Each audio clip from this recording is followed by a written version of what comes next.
all you want to do? I would think that the I ain't law would dancing want with you, don't even try. to clarify and. I don't think anybody's called in.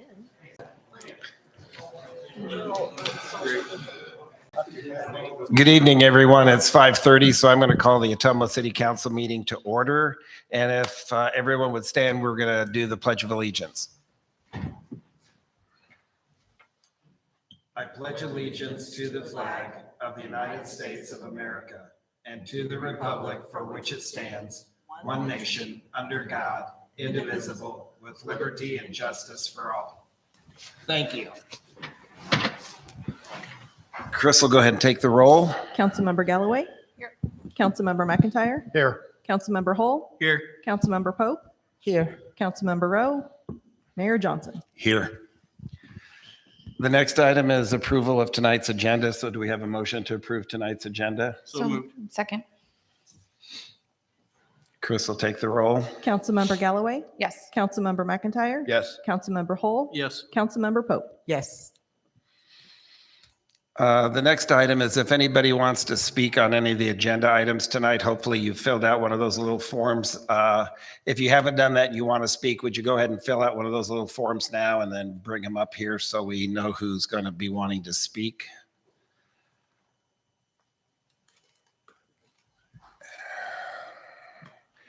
Okay, the first item is discussion with Bridge City Sanitation. Open discussion on their current contract, things that are going well, things that need addressed, and any action plans. I'm going to turn this over to Phil Rath, the city administrator. All right. Thank you, Honorable Mayor. This came up, it might have been about 2 months ago. I was at a council meeting, and council members, some council members had been receiving calls from constituents about some different service issues or perceived service issues. And there was a request to invite representatives from Bridge City Sanitation to kind of open up a dialogue. City staff, Zach Simonson and myself have met on a fairly regular basis with the owners and talked through some different things. One of the things last year with the cleanup, we had good talks about that and getting that organized and how to best utilize that process with city staff and coordinate that. And so reached out and invited representatives here tonight. And actually, I was going to say, if the two gentlemen wanted to come up to the table, you could sit. These table mics can work, or if you want to speak at the podium, it's up to you. But might be a little more comfortable if you're sitting there.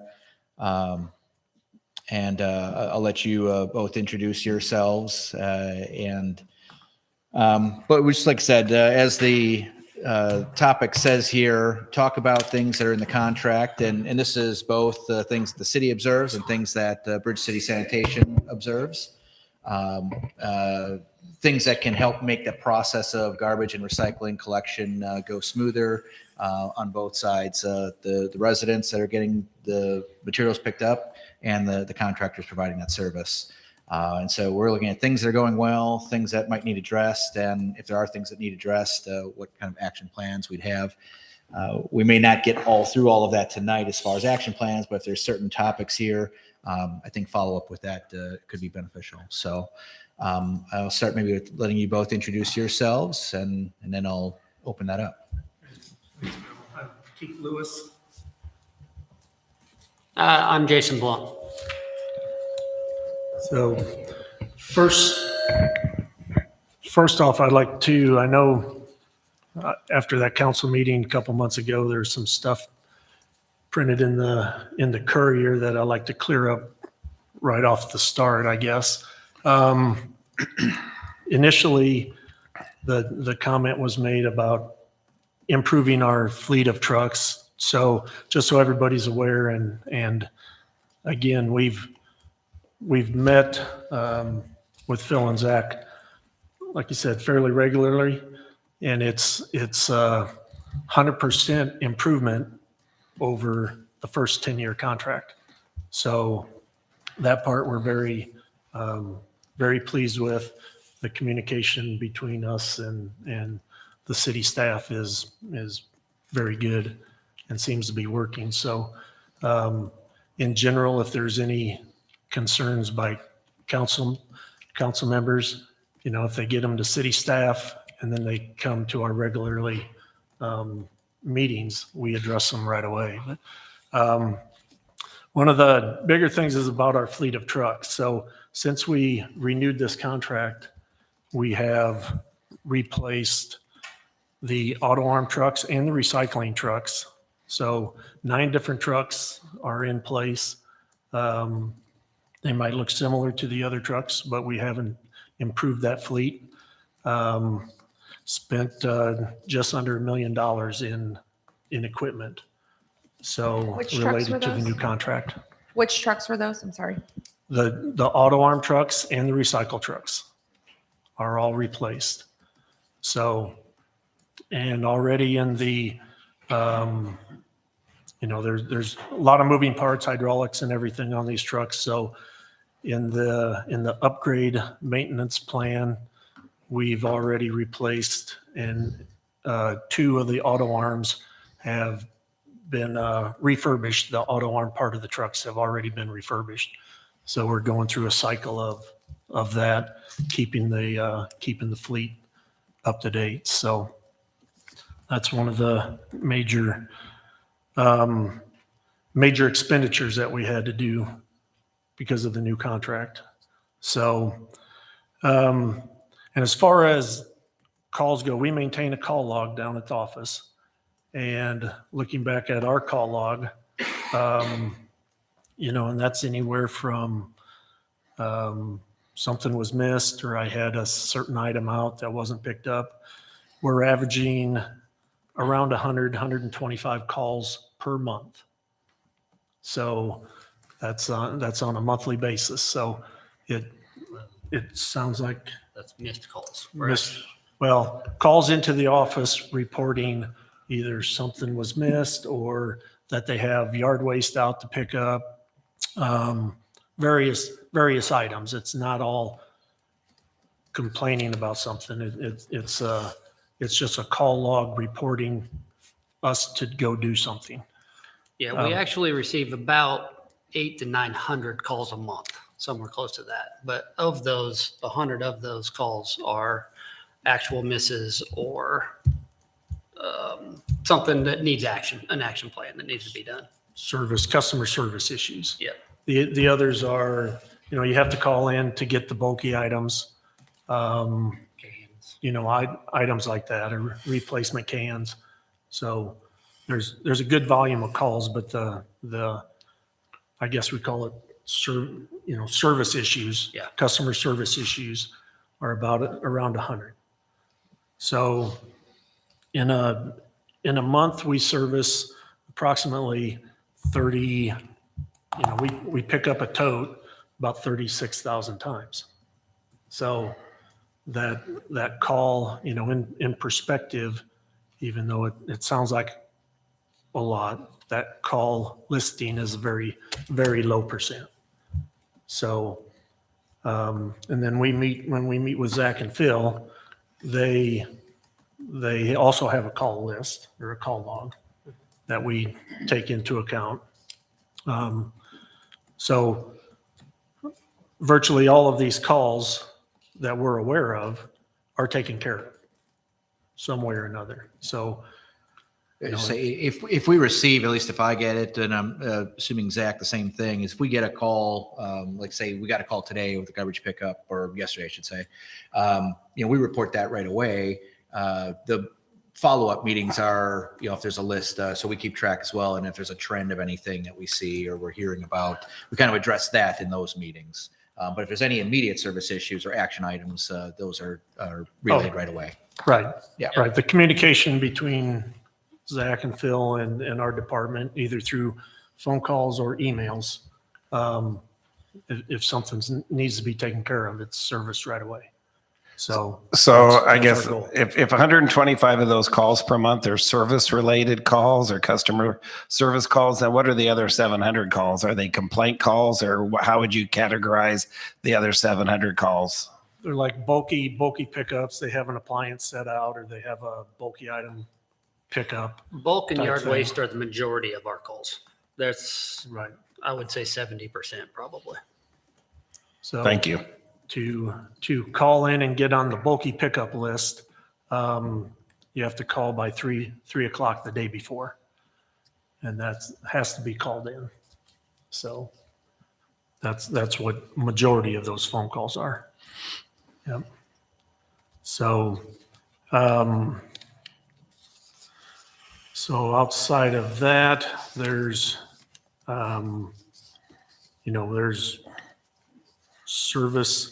So the fleet is being maintained according to what we had talked about in the contract.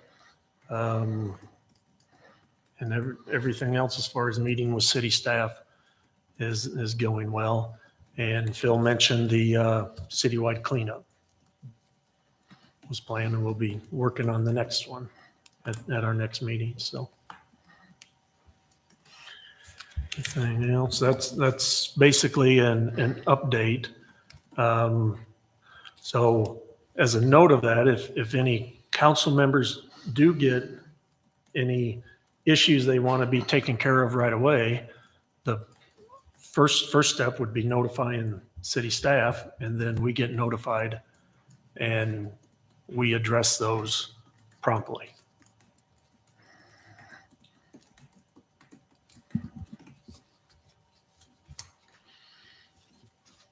Does council have any questions? So I do have a few. So I've heard, just to be pretty transparent, I've heard both good, really great things that I haven't had any concerns, and I've heard some, not so great things too. So a couple of the biggest things that I just kind of want to get some clarification on is the time of pickup. And so in the contract, I know it talks about, I think 6 a.m. is the majority of the time, except from like Labor Day to Memorial Day, then it's 5 a.m. I've gotten many calls, emails with information that stuff is being picked up way before that, like at 4 a.m. I think there's some timestamps of like 4:18, 4:23, different timestamps like that. And I think that is one of my biggest calls that I get, or emails that I get, is about the time of the pickup. And just because it's disrupting people's sleep. And then I think that's probably one of the biggest calls I get. And then also, I also get a lot of calls about drainage from the truck onto streets. And then bulky items is another concern. And I'm just telling you all these so I don't have to come back. But the bulky items one is, so some people will say, I've called about a bulky item, but I can only put one out. Why can't I put multiple and I will pay? So just some clarification on the bulky items. Questions about like if stuff flies out of the truck, whether it's trash or other items, like what is that process for your employees? And then also if we could touch on the time that the trucks are coming out. Okay, so deal with the bulky items. It's per the contract, we can only pick up one item per week. So that has been something, I don't know if it was to prevent, entire house cleanouts, putting a stress on us and the residents. So that is very specific in the contract. It says one item per week. Okay, so when it comes to bulk items, we run into a whole array of different things. Sometimes it's just a single mattress. Sometimes it's a couch. Sometimes it's just a single chair. Sometimes it's an entire living room. Sometimes it's an entire bedroom set. Actually, this goes back to the last contract when Jody was here. She put that in before the last contract. Is only going to be one item. It carried over into this one. That's what we stand by. If we're there and it's a mattress and a bed spring, we almost always grab it because we know we're going to come back. That's how the bulky system works. It's actually just carried over from the last contract. And I'm going to push back a little bit That's for it, just because I guess I'm reading this maybe a little bit differently. So in here it says on item 3.4, collection of bulky items. The contractor agrees to provide weekly bulky item collection to designated customers within the assigned territory. One acceptable bulky item per household will be collected at no additional charge. So I guess I read that, and again, just seeking clarification for everyone. I read that as I can have one out at no charge, but if there's additional, I would be assessed a charge. So we've actually discussed that with Zach and Phil in prior meetings. So we have tried to put together some sort of an idea or plan of how we could actually build that out. And we haven't really come together with a real good idea yet. It has been discussed. Or even beyond that, nuisance calls, as far as renter lives there, the landlord puts a tremendous amount of stuff out, which they're not supposed to do. They're supposed to get an open top from us instead. How can we get that cleaned up in a timely manner and us get paid at the same time? So those discussions have been had. It really hasn't gone anywhere because we ran into some billing issues of how that was going to get billed out and how you guys were actually going to get paid to pay us and something of that nature. I guess my question is, how do the community get in touch with you guys? And is the language for everybody? Because everybody in our town don't read just English.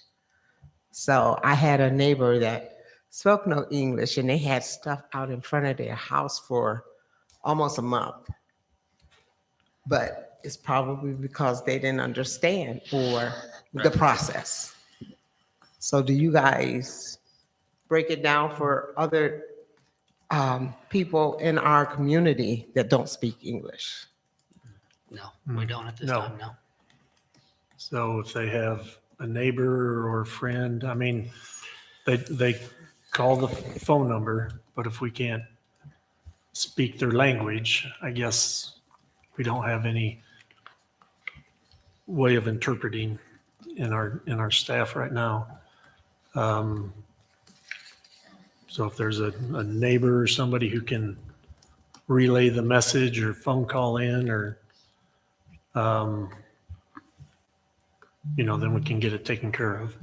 But I would because add our a- community is so diverse, we need some way to be able to communicate with them. I was So- going to add just a couple of things here. So the first is that anybody can call in bulky items that they see. And I think that would be really helpful. If anyone sees something that's been in a neighbor's yard for a couple of weeks and they're wondering why it hasn't been picked up, you can always call 682-1700 and call that in and get it picked up. Can you say that slower, Zach? Yeah, 682-1700. Or you can email Bridge City Sanitation or what is it? It's residential at bridgecitysanitation.com. And you'll get that on the bulky item collection list. The other thing I was going to say is the rules for waste pickup are something that the city promulgates and then they just do the collection. So it's probably a project for us to look at how we can put the information that we have on the website or the information we have other places available in other languages. The customer service calls, being able to do that in multiple languages is going to be it's going to be difficult for any business, but at least putting the rules out. And that's something that we do is we put the rules out. So it's probably on us to put the rules out in different ways, how we're going to do that. That's a big project in general, is thinking of how we're going to be able to get city notices into other languages and all these sorts of things. I don't know what the answer is, but I do know that it involves probably taking a lot of the documents we have and contracting interpreting services. So. Thank you. Something we need to get done, Phil. And then I was just going to mention too, we didn't get to the pickup time. If you could speak a little more on that. Okay. So the drivers they report to work, they have to go through certain various checklists or check their trucks and stuff like that. We'll have to double check on when they're actually getting in the route, but they go through their checklist. There's pre-route stuff that they have to do typically, and then they usually fuel their trucks up and then drive to their route. So they're not supposed to be there much earlier than their 6 o'clock start times, but they don't want to we don't want them initiating their service day at 6 o'clock. And we need them on the routes as early as possible. That was one of the very contentious things in the contract, that to allow us to get everything done in time, we have to get started in time. So we will check with the staff and address that, because they shouldn't be, they shouldn't be hours earlier Yeah, and by any means, but. And I understand that you have a schedule to maintain and all that kind of stuff too. So I'm not saying, oh, we need to be starting after the time. Just wanted to make sure that you all were aware too, that it's a significant chunk of time. It's not like 5 or 10 minutes, it's an hour or 40 minutes. So just wanted that to be Right. brought up. Yeah. Yeah, if there's times now around 4 o'clock when it should be, we're in the 6 o'clock time Mhm. start frame. So Yes. we will take a look at that with Thank you. shop. And then just the last piece, because I think that there was about like the stuff that comes out of the trucks, whether it's trash or there's some drainage, because I think that there's some things that you want the public to know about trash and how it should be stored in a trash can too. And so if we could just kind of address what is that, the responsibility if trash is coming out of the truck, and then also the spillage that some are seeing from the trucks. Yeah, too. and I'll take over on this one. I think I've got a couple pictures here, and this is just day-to-day items that's going to kind of tie in this all together. These are just things that we fight every day, all day. Nobody sees it. Nobody hears about it. I'll let you take that up to them. So the spillage out of the truck, so these trucks have an enormous amount of moving parts. There's an enormous amount of hydraulic oil in them, and way too many hoses, too much electronics. I'm going to be honest, I hate these trucks. I wish there was a different option. There is not. So we're stuck with them. And it is my job to keep them working and in decent order. And it's a very tall job. So we'll start with hydraulic leaks, oil leaks. That's a constant that will never stop. It's going to be all the time. And we spend thousands and thousands of dollars every month trying to get just leaks fixed. Fluent coming out of the box of the truck should be, that's something that is just over time. What that does is basically we're working with acid all the time. So this fluent is extremely nasty and toxic. I mean, it's almost toxic, but you don't want it around you. And so it literally just eats the steel. And so we're constantly patching holes inside of the trucks all the time. Is that sufficient? With, Okay. right. With that, we do the best we can. If we can prevent a leak, we prevent it. I mean, there's seals and there's other stuff. But, and then when a leak does happen, blown hose or whatever, we deal with that as soon as we can with the oil treatment and cleanup that we've had to do. So then we go to the final issue is loose trash Yes. on the streets, around the trucks, and so on. So one of the maybe continual larger issues we need to educate the residents of Ottumwa is trash. With this pickup system, trash needs to be bagged when it goes in the cans. So if everything is bagged properly, because they raise the can so far up in the air, when it's windy, if stuff is not bagged, it's going to blow around. So that's one of the issues, and it's just a function of automated trash systems. So, when it tips up in the hoppers, if it's bagged, it won't blow around at that point. Our staff are trained. If a mishap happens, the can drops, or we drop a bag or something on the, and it breaks open, they clean it up. So in anything like that, we clearly take responsibility and we clean that mess up. loose stuff that blows around, windy days and the can blows over and loose trash blows down the road. We have no ability of picking that up. So to So- clarify, we need, as citizens of Ottumwa, to ensure that we're doing our job too. We need to ensure that our trash is bagged properly so that when the arm comes and tips, it's not blown. Yes. Correct. We also need to be, it looks like we need to be ensuring that we're not overfilling, So because you can't pick this up, correct? not, but not we like do. that. Okay. It takes two. For the most part, yeah, for the most part, so my drivers have been here a long, long time and they're really good with these trucks. And so they're going to challenge themselves and see if they can get it all in. When they don't, then they get out, pick up the bag and then throw it back in the can and dump it. It's the biggest issue is when it's not bagged, then that stuff goes everywhere. That's a large problem. And with that picture, for example, it's easier for a bag to get down on the street. Right. Car run over it, raccoons or dogs, cats get into it, and then it's all over the place. So Before we get there. before we're even around. So then would it be possible, like, for people who have trash, to get 2 trash cans? Yes. Is that a possibility? It is a possibility for So- double the rate. Yeah, I was going to speak on that a little bit. So the thing to keep in mind with the contract is that the city pays Bridge City Sanitation, at this point, it's around $17 an address every month to pick up trash. And that's because they do the collection, but they also are paying the landfill fee. The city isn't covering that landfill cost. The contractor pays their landfill fees and they just get back what they're doing. So when you're overfilling your trash tote, you're getting more than 64 gallons of collection.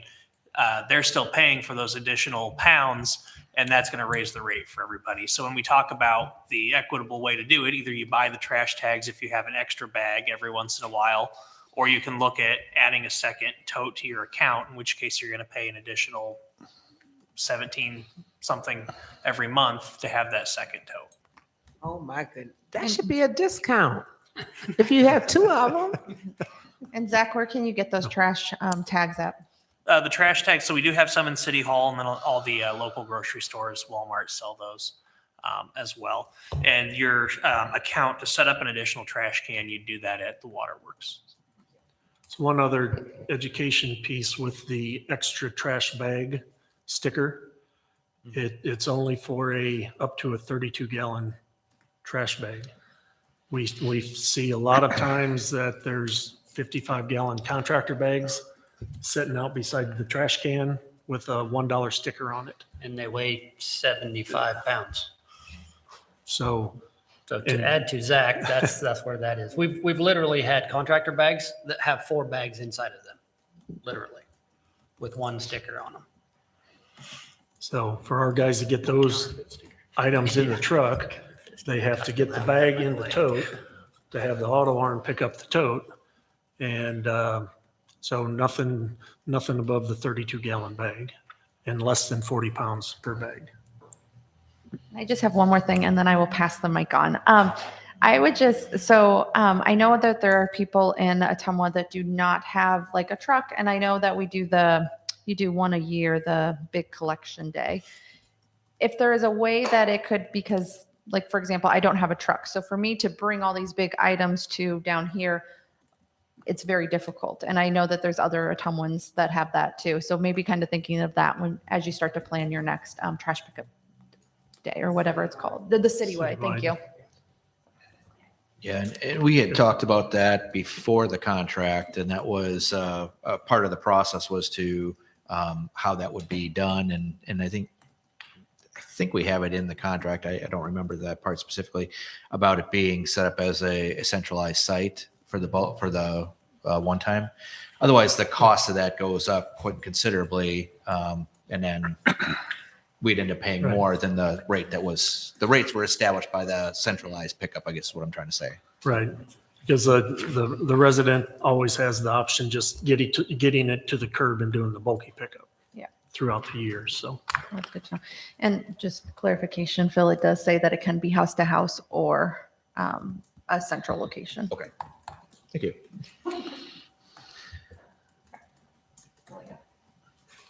But yes, so the rate structure, as I understand, was to clarify, was set up as part of the centralized location. And if they had the opportunity, they could look at a door to door, but that would probably be at an additional cost, I'm assuming. Right.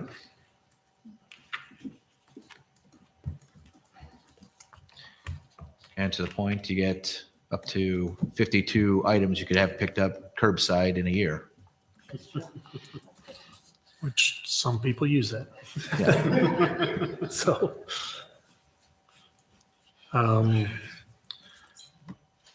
Does council have any other comments, questions? No, I'm just glad they showed up because now we see the other side of the story too. And a lot of it sounds like just people are being irresponsible or they just don't know.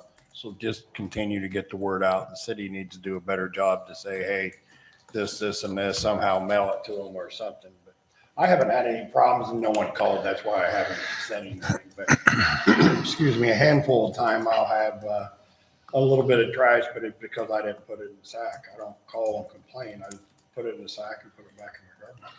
You know? I appreciate what you guys do. I'd also like to echo that and thank you for coming tonight. Is one of our biggest contracts in terms of length and dollars, and to be able to have this kind of communication, I think is beneficial for you as a contractor, for the public to hear. And if we're being honest, there are times when errors happen. A street gets missed, you get a new driver, they get turned around, whatever the case is. And if those things happen and people call either your number or call the city, we try to get that resolved as quickly as possible. On the other side, there's times when garbage isn't bagged properly, it's overflowing, it gets out too late, and not because the truck came early, they just didn't put it out right away, they forgot what day of the week it was. Mm-hmm. Those things happen. Overall, though, I think you try to provide the service to the best of the ability and working around all of the elements and weather-related things and all of that. And so I thank you for coming tonight as well. I've got a couple comments, and then we have somebody else that wants to speak, which I think they need to stay till this other person speaks. Is that for this topic? Yes. The only comments, I probably got a dozen comments this past year as mayor regarding Bridge City sanitation, and they seem to be around two general themes, and 12 calls within a year is not really bad. But the calls that I've gotten tend to be that bulk items take forever to get picked up, that people have called in and then it'll still be sitting there 3-4 weeks later. And then the other call or the other concern that's been fairly consistent is sometimes when people call the office, they're not treated very well on the phone. In fact, they've said that they're yelled at, they're sworn to, they're not very customer friendly. And I'm sure, there's two sides to every story. So I'm sure you guys get some calls where people aren't very gracious and polite on the phone either. So, I know it works both ways.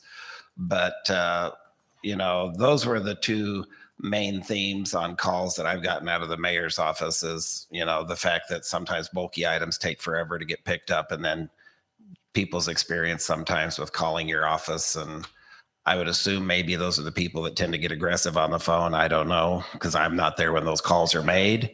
But that has been another common theme, that sometimes your staff, whoever answers the phone, is not overly professional or customer focused. So I will rebuttal with that and say, I will stand behind both of my girls, and they are very professional until they don't need to be. Is that fair? Until they're pushed too far. I encourage you guys to just call in and see. They're both very, very, very polite, good girls. Yeah, and I'm not implying that they're not, Jason. It's just, when you have a business, even if the caller's not courteous or professional, you have to maintain a little bit higher standard. And, I understand people can get pushed, but they still need to maintain that professional demeanor. And if nothing else, if you're not getting anywhere with the caller, just say, I'm sorry, you're upset, we're not getting anywhere, I'm going to hang up. And that's what happens. But, Yep. I understand there's two sides to the story, but just because somebody calls in and they're rude and nasty, you really need to try and make sure you de-escalate that as much as possible and not be that same way back. Well, And I'm sure they try and do that. That's I'm sure you get some clearly, difficult yeah. calls. that's So those are the only anybody- two. Those are the only two things that I've ever gotten any calls on. Those two items. Does anybody have anything else before I ask the individual to come forward? Okay, Jeff Dudman, would you like to come up and introduce yourself and give your address, and we'll give you 3 minutes to talk about your issues or concerns that you might have. Hi, my name is Jeff Dudman. I'm from 546 Chester Avenue. Thank you, first of all, Council, for allowing me to talk tonight about Bridge City sanitation. I've only got a few minutes, so I'll keep this brief in my comments. First of all, my opinion of the council approval of a 10-year contract, I think was way outside what should have ever been considered. My understanding is also there are some provisions to break this contract if problems were found. I'd like to highlight some of those problems I've seen firsthand that warrant this contract being explored to be broken. First, a little bit of background about myself and my worldview. I moved here from Galesburg, Illinois to Ottumwa almost 5 years ago now. Living in Galesburg, I grew up with waste management services. The comparison of Bridge City sanitation waste management services is heavily weighted to waste management being a far better company. Address some of the abuse to bins and repair. Previous signing the 10-year contract observes recycling crews not slamming, but roughhousing bins around when returning the curb. I was blessed when I moved into my house to have a red and a blue recycle bin when we moved in. Recently had a coworker while the 10-year contract was going on have her bin damaged. When she called the office, she was told that we're aware that they damage bins and are rough with them out there. Now a little bit on the trash bins. I did have an experience with my trash bin actually being damaged. It took 4 weeks for the repair to actually be completed. First week I left the bin out at the curb, nothing was taken care of. Second week I took it back to the curb, back to my house because no effort was made. I made a contact and said I took it back to my house, stuck it behind my fence, and gave permission to just step around open the gate and repair the fence, or to repair the bin when you were ready. Fourth week, I had to call again, and the excuse was given that it was behind the fence. To be fair, I'll give them that. It can be a liability for the company to go behind the fence. I will give them that. However, again, Bridge City lacks any proactivity. No one stopped by, nobody called, nobody checked on letting me know what was going on with the bin. So again, I stuck it out the curb so it wasn't behind the fence.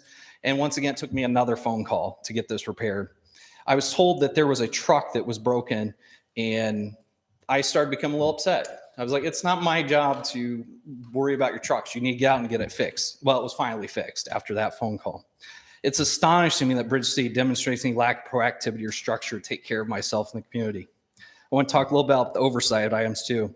I've watched oversized items sit in the curb around my community. A great example is my neighbor placed an oversized item at the curb, and it sat there for about 3 weeks. Now, I can't confirm with my neighbor, I haven't done it, didn't get a chance to, if he had actually called and done the steps to have it picked up. However, with the phone calls I'd made in the past and experience, it wouldn't surprise me that this was the outcome of the oversized item sitting at the bin. Again, the company doesn't demonstrate ability to be proactive. How hard is it to call, log it, radio in that there's an oversized item sitting at this address? Finally, yard waste. Coming to Ottumwa, it took me back to being 5 years old. I had to obtain a sticker to have yard waste picked up. My experience always been putting a trash bin with a YW on it. They come dump the trash bin into the truck. I've had my yard waste not picked up a few times, and it just was left on the curb just to rot. I didn't call because it's never been worth me calling in the past to get things taken care of. Unfortunately, that's going to bring me to my allotted time to speak. I encourage other citizens that I know are having problems to come forward and speak of their own experience. Council, please take this information from a dissatisfied citizen, break the contract, explore better options for the community. Thank you. Thank you.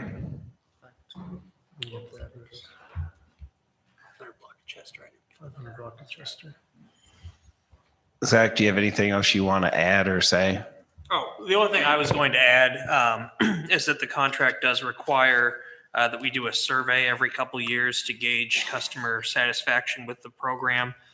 In July will be that 2-year point. So I think in the next few months, we'll be starting to prepare that survey and just want to make sure that folks are ready to participate in that. Zach, will that survey be sent out? Would it be placed on the website? You probably don't know yet.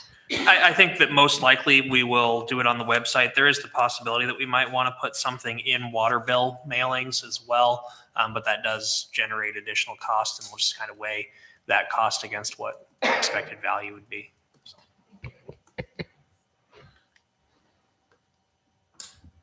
Phil, do you have anything else you want to add? No, not at this time. Okay, is there anything else you gentlemen would like to say? We really do appreciate you for coming and meeting with the council tonight to let you No. hear some of the complaints that we all have received throughout the year. I know it's a difficult job to do and you're never going to please everybody 100%, but we really appreciate you for coming and listening to those concerns. And I have every reason to believe that you'll try and do whatever you can to alleviate as much of that concern as possible. Yes, so appreciate the opportunity. If council, any individuals or, you have an issue, either get it to Phil or Zach or contact us directly and, we'll do our best to take care of it. So, And I do know that Phil and Zach meet with you guys on a regular basis. And whenever I get a citizen complaint, I always type it up and send it to the appropriate department head. So I will try and continue to do that, because if you're not aware of those issues and concerns and they're not communicating that stuff to you, there's no way you can try and address it. So I'm glad that you feel there's some good communication between the two of you and Zach and Phil. yes, much improved.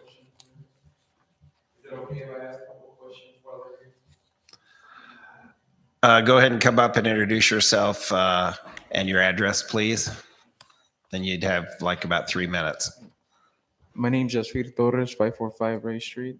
My first question is, what's the price of a bulky item to pick up? What's the price of a bulky item? Oh, what's the price for a bulky item? There's no cost for that. So one item per week is collected for free. Okay. The cost the contractor pays is going to be the weight of that item. They'd pay the landfill. It's $57 a ton. Okay. Is There it a are, residential area? Yeah, are you at a residential yeah, house? residential. Okay, so. Okay. There are some acceptable items and some that are not acceptable though, for that free. And the reason I'm asking for is because I understand as a citizen too, and as a working person, sometimes, you're in a schedule and you're in a get-go. Have you, and I heard that you guys haven't had an idea. I was just trying to present an idea for you guys. Have you ever thought of actually subcontracting somebody and talking and sitting down and say, okay, we got this area and we would like to subcontract somebody out there locally, because I heard the waste management. For me as a community member, I think we should keep business locally. Are you guys local? Mhm. That's what I think, right? But my idea was, if you guys would ever or have the idea of contracting somebody that same day that you have that route, let's say on Ray Street, on my street, that you guys have a couple of calls that you have bulky items that you guys don't pick up. So you make a list of those houses and contact that subcontractor and say, okay, for today we have these bulky items we couldn't take care. Can you go ahead and take care of it for a fee? I mean, I've tried to help my neighbors. I'm a contractor, so I have a dump trailer, and I've tried to help my neighbors because, like, Kara, sorry, I can't. She says she doesn't have a truck, and some of my neighbors don't. But I don't like to see bulky items for a couple weeks by the curb. It don't look right. So I asked him, hey, you know what? I'll take them from you. Just give me $5, just for gas to take them. And I collect sometimes the ones that don't have a vehicle or whatnot, because that's my way to put my part in my community. So, I mean, I don't know if you guys would like to implement some type of idea like that, where, even a small contractor, because everybody needs a little, some extra money. I mean, I wouldn't know how it would work, but that would be an idea right there. Now on the tags, like if you have, you said that there's only tags for what, 33-gallon bags? 32 for extra, right? Yes. Has the city ever had that idea of raising or categorizing tags, because you said that some people do have I'm contracting, I know, 55 gallon, bags, and categorize that and raise the rate for those tags. The restriction for the size is really based on making sure the bag doesn't weigh too much for the contractor in the field to pick up safely as one person. If the bag weighed 90 pounds, they wouldn't be able to pick them up Well, I safely. think 90 pounds, I don't think a bag can hold that. But I mean, I'm just saying, just throwing out ideas out there. And but yeah, I've had issues with you guys, but I'm not gonna. I mean, not everybody has a perfect day, and I understand some stuff's gonna be left out. I've called, and you guys have been courteous to respond. Hey, and Mayor, with all due respect, there is people. I mean, as a business person myself, I try to keep it as professional as I can, but some people just don't have those manners. No, I understand that. And I understand that you having a business and being with the city, you have to have a code. But sometimes we have a saying in Spanish that it says, for you to earn my respect, you have to give me respect. And I believe in that. And I honestly, like my kids, they go to school and it's bad out there. And I told my daughter, I said, if somebody disrespects you, punch him. I know it's not the best or the right way, but if somebody grabs you or pulls your hair, do what you got to do. Now, I know in the business aspect, it's not a professional thing, but we are all humans. And if you're asking for respect but not give it, don't be crying. That's all I got to say. And Thank you. Is there anyone else in the audience that wants to speak briefly about any issues, concerns, or positive things regarding Bridge City sanitation?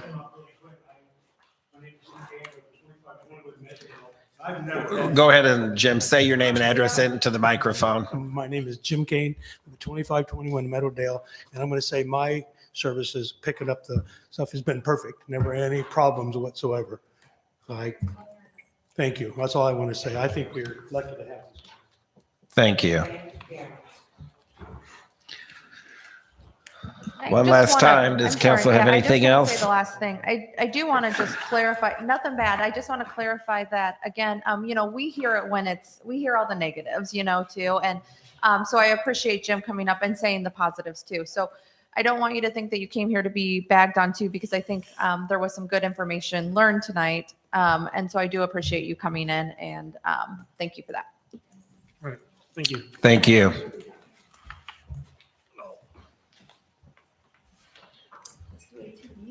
Okay, the next item on our agenda is ATV and UTV draft ordinance discussion.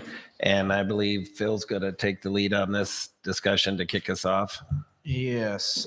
So this was something that started back, actually, I guess you'd say the state kind of kickstarted this with some changes in legislation last year and how that was interpreted. So the city still has the ability to establish roadways that can be utilized within city limits by various vehicles. The draft in front of you for consideration tonight would be an extension or an allowance for UTVs or utility terrain vehicles on certain roadways and through the various language that is proposed here. This is not up for official action tonight. It's for discussion. If there's things you see in here that you like, if there's things you see in here that you think should be corrected, this is an opportunity to have that conversation and to hear comments from staff, public, whatever it might be, in preparation of the ordinance. So this is a draft ordinance format. I think there were copies that were in the back if people wanted to grab them. They might be all gone now. I'm not sure if I don't see them. But this is what we were considering, and this will be made available on the city website under the agenda section, the meeting section. So anyone can look at it going forward here as well. Once this is ready and formalized in draft form, it would go before the city council for adoption of an ordinance. Again, as this is drafted, this would allow for UTVs or utility terrain vehicles. It does not change anything as far as ATVs. UTV specifically in this code says it excludes dune buggies, golf carts, go-karts, mini trucks, all-terrain vehicles or ATVs, snowmobiles, and electric scooters. So this is pertaining to utility terrain vehicles only in that regard. The only thing I wanted to add for council is since forwarding this for your review and staff review, there was a comment from staff about, let's see, it's section 2, where it talks about, and currently this is the way it is, during winter months where ATVs, motorcycles, dirt bikes are allowed to operate on designated frozen ponds. There was a suggestion of removing that. There's only really one pond that was suitable for that. That is the one that's being filled in. The other ponds are either reserved for ice skating or fishing. And so that was one suggestion for consideration, is actually removing that part in there of the winter months and ATV usage in the city parks. So that was what I had just for reference tonight. The only thing I would add with that is under that section, I would consider adding a section talking about an exemption for municipal vehicles or vehicles that are being used for a municipal purpose. So if we have like the campground hosts have a gator, having that, making sure that is being able to be used there. We have people that use a vehicle for Main Street for watering the flower beds and things like that. So that's just one thing I'd say might want to add in for an exemption for municipal vehicles. Would you kind of just touch briefly on the license and liability coverage piece of this, just for the benefit of the public? Let's see. License liability coverage. Yeah. So this was something that was part of what the state had set in place, saying that a person operating UTV on city street shall have a valid driver's license and operate, operating at speeds 35 miles per hour or less. In addition, they have to be at least 18 years of age and have financial liability coverage in effect for the vehicle and carry proof of that, of such financial liability coverage. So those were things that were part of what the state had issued, and that's why they're brought into this code here. And I guess the reason I'm bringing that up is because I could see that, if they have to be at least 18 years of age, I could see that be a real enforcement issue for the police department. When you see somebody young driving a UTV, it just at a glance, it's hard to tell, are they 16, are they 17, or are they 18? And I just think that's something that needs to be taken into consideration too, because that could be a huge enforcement issue. I mean, if you're going to be fair and consistent, it's like you almost need to stop every young person that you see driving one just to make sure that they're at least 18 years of age or older. Well, we have the police chief here to answer any kind of enforcement issues. I know he's happy I'm calling him out here, I bet. What I'd say to that point, one of the things that was a shock to me moving here is getting a learner's permit at 14. And so even driving a vehicle, and I think, is it at 15 you can drive to school, or at 16? Permit, yeah. And so without even having an adult in the vehicle, and the weight and other things with that. So same kind of thing I'd say with enforcing driving laws. It'd be similar. If there's a reason to pull somebody over, if driving erratically, driving inappropriately, whatever the case is, I'm assuming that they're going to follow those kinds of. Yeah. That might be off now. Yeah. And if Iowa only requires you to be 16 years of age to get a driver's license, so why does the state require that you have to be 18 to drive a UTV? I mean, I don't know. Yeah, We would obviously just treat it like any other motor vehicle on the roadway, and if you'd have to have articulable reason of why you were stopping that motor vehicle. So if, to your point, if the officer can articulate and believe that the person was under the legal age to be operating it, then they have reasonable suspicion to go ahead and pull that vehicle over and make a traffic stop and investigate. Does council have any other sections that they'd like to discuss or have Phil go over?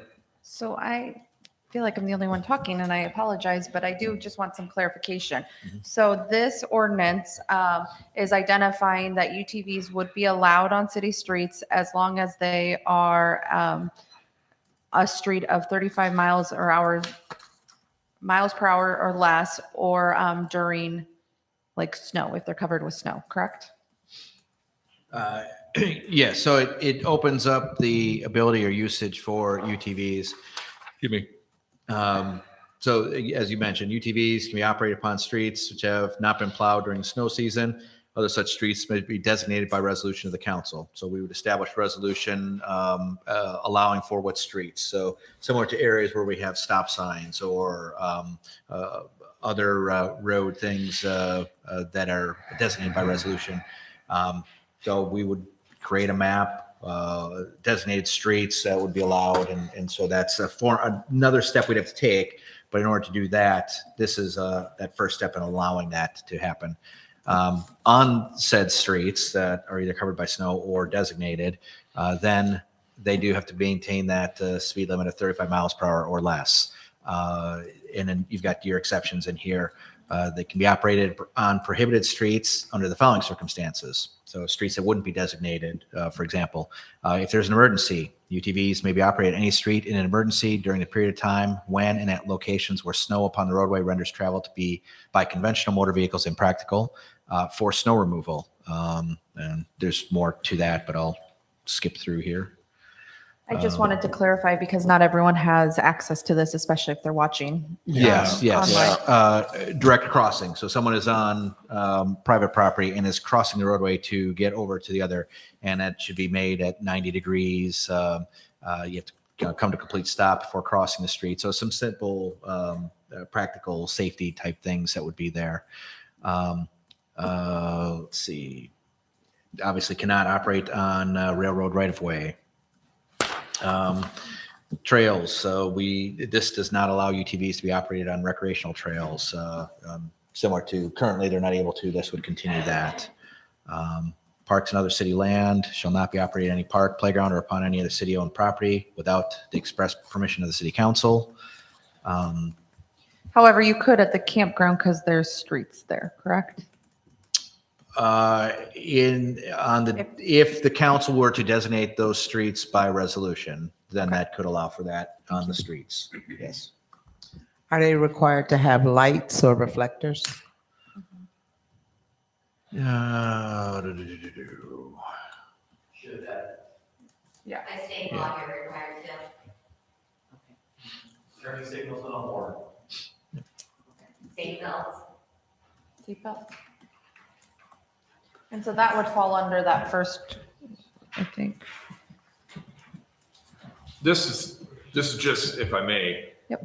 this still covers 321I of the Iowa Code that is specific to all trained motor vehicles. That's a 17-page code section within the document. And then obviously, this also, it's just like any other motor vehicle. So anything like reckless driving, careless driving, OWI, all those are still applicable because it's a motorized vehicle on a public roadway.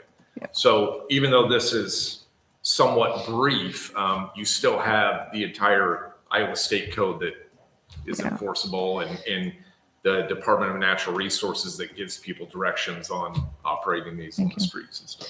Yeah, and that's on A of that first 23, like that first little location and manner of operation that it identifies, 32I or 321I. I think the other thing that might be very helpful, depending on whatever the council would decide to approve at some point, there probably needs to be some new signage put up, at least in some designated areas where it says UTVs are prohibited, like on trails or railroad right-of-ways. I mean, I would think there'd need to be some public signage put up, at least. You can't do it for every single place, but I would think there'd need to be some public signage put up to help remind people that you can't drive UTVs in this area, whether it's trails or parks or sidewalks or whatever. Overall, I think that this is captures kind of what we talked about at the last council meeting about what we would like to see with UTVs and not ATVs. So I'm pretty happy with this. I will say I think it's page 4, there's a 2022 that needs to be 2023.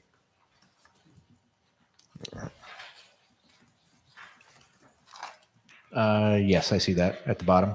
Yeah, so other than that, I think I would like to, I know we're not voting on anything today, but as Chief Farrington said, I think it covers some of those other concerns we had, but I would like to see it, come to a council meeting in the near future to vote on.